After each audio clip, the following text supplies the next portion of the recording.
Hi, this is Jason Toll, and welcome to the Toll Land Vlog. Today, I am happy to be with Tedrow of the Lowndes law firm. We're going to talk about land use law. And I'd like to start by allowing Tara to introduce herself.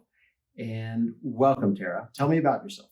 Thank you so much, Jason. My name is Tedrow. I am a partner at the Lowndes law firm. I practice in our land use and development practice group, and I'm also the chair of our cannabis and controlled substances group. So I deal with marijuana, hemp, and liquor licensing. So I say I'm the chair of our unofficial vice practice group for the firm, but I deal with clients all over the state of Florida and nationally in those industries.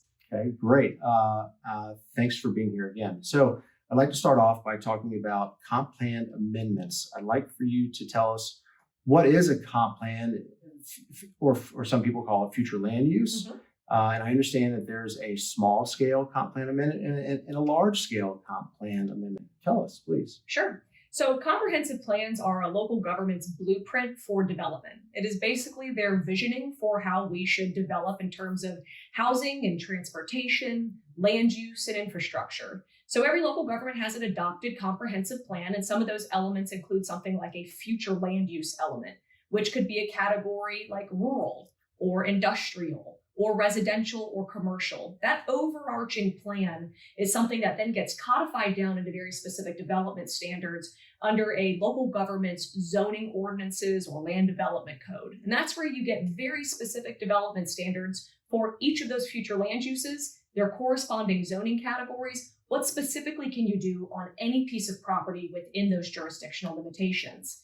You had asked about whether there's small and large scale comprehensive plan amendments. Yes, I do. A comp plan amendment would be if you want to change the future land use map designation of a piece of property. Say it's commercial and you'd rather it be industrial. Mm-hmm. We'd have to change that future land use map amendment. If it's over 10 acres in size, that's a large scale comp plan amendment. If it's under 10 acres in size, that's small scale. And there's some corresponding timeline differences with the two of those. Okay. Thanks for explaining that. I want to bring up a hypothetical scenario. My partner Jamie Eads and I are working with landowners in Lake County. The majority of these landowners are owners of rural land, Mm-hmm. and they're long-term landowners, mostly 20 years plus. One of our goals is to position our client's property for a sale to a national home builder. And in order for that to happen, oftentimes it is beneficial to the owner to take their property through the comp plan amendment, so that it is prepared for the proper zoning. Mm-hmm. Can you tell us a little bit about that process? How do we change the designation, the future land use from rural to something that's more accommodating to home development? The first step on any piece of property, Jason, is to decide and determine what entitlements you actually need. What do you have by right today? Meaning, what is your future land use map amendment or map designation, and what is your zoning designation? And what might you want to change it to get the highest and best or the intended use of the piece of property? I always recommend that folks talk to a local government planning and zoning staff. Have a pre-application meeting. See if you can sit down with them and talk about what the application requirements are and what the process timeline is going to be if you do want to change any of your land use entitlements. You also might figure out that you need other types of discretionary approvals from a local government, perhaps a waiver or a variance from code requirements, a special exception or conditional use to do something that isn't permitted outright under a zoning designation. So all of that should be determined on the front end. Something I'm sure that you can understand the importance of are the timelines that you put in your LOI or your contract. Due diligence periods are often not enough time to figure out your land use entitlements or to secure them. So you want to understand very early on just how long it's going to take to get through that approval process, if in fact you're doing a comp plan amendment and a concurrent rezoning, and how long it's going to take you to get to that final hearing before a board of county commissioners or a city council, and then add in 30 days for an appeal period after that. So that anytime you go hard on money, I always recommend to go hard after you have the expiration of a then applicable appeal period on any entitlements that you're seeking. It sounds like having a skilled land use attorney on your team would be highly beneficial. Yes, it would be. Absolutely. Shameless plug. No, well, listen, rightly, you deserve that. It's because you are very good. I've had the pleasure of working with you in the past, and you did very well. I was very, very pleased with the outcome. We reached all of our goals. Good. I wanted to talk about some of the challenges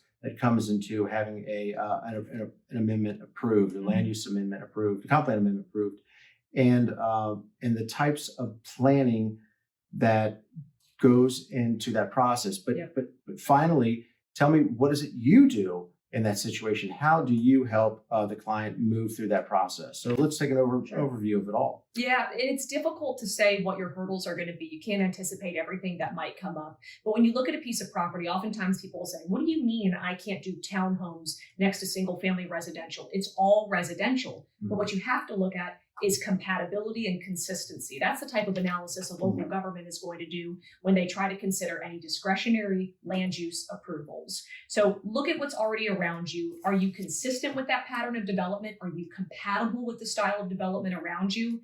Does the comprehensive plan have policies or goals or objectives that say that what you're proposing is right for that area overall? Does zoning allow what you're trying to propose? And then you have to get over not only the hurdle on the approvals from the staff side, right? You'd love to go into any hearing before a planning commission or a city council or board of county commissioners with a recommendation of approval from a staff if you can get one. Because keep in mind that in court, if you were ever to appeal a decision, a planning staff's recommendation is considered competent and substantial evidence.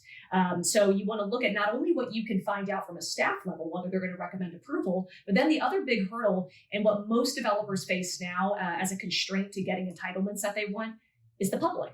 So if you ever want to see the greatest little microcosm of democracy, go to a local government hearing, right? That is where folks can come out and they can really impact the outcome of decisions that are made.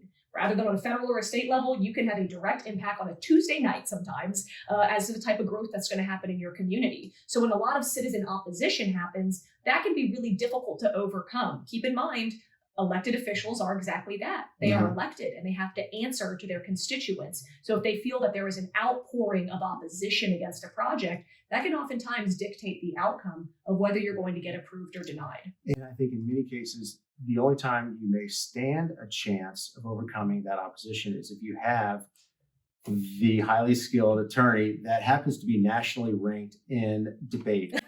Right? That's right. That's you, and that's you. You're nationally ranked in debate. Very impressive. Let's wrap up here and talk about Lake County. The county itself does not provide utilities. Utilities come through the municipalities, whether we're talking about water and also sewer. In order for projects to be approved, they have to have these connections. Dense projects, they have to have connections to utilities.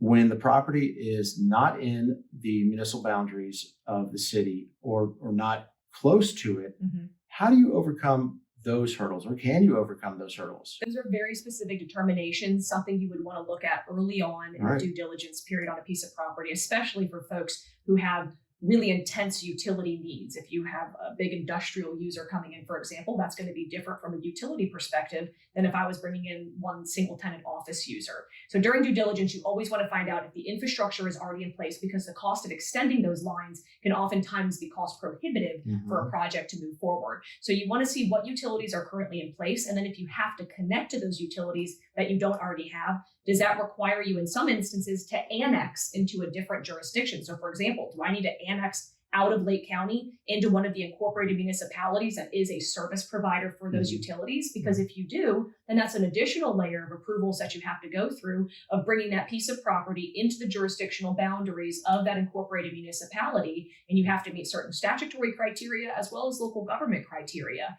And you can't go through that future land use map and rezoning process that we talked about until the annexation is actually approved.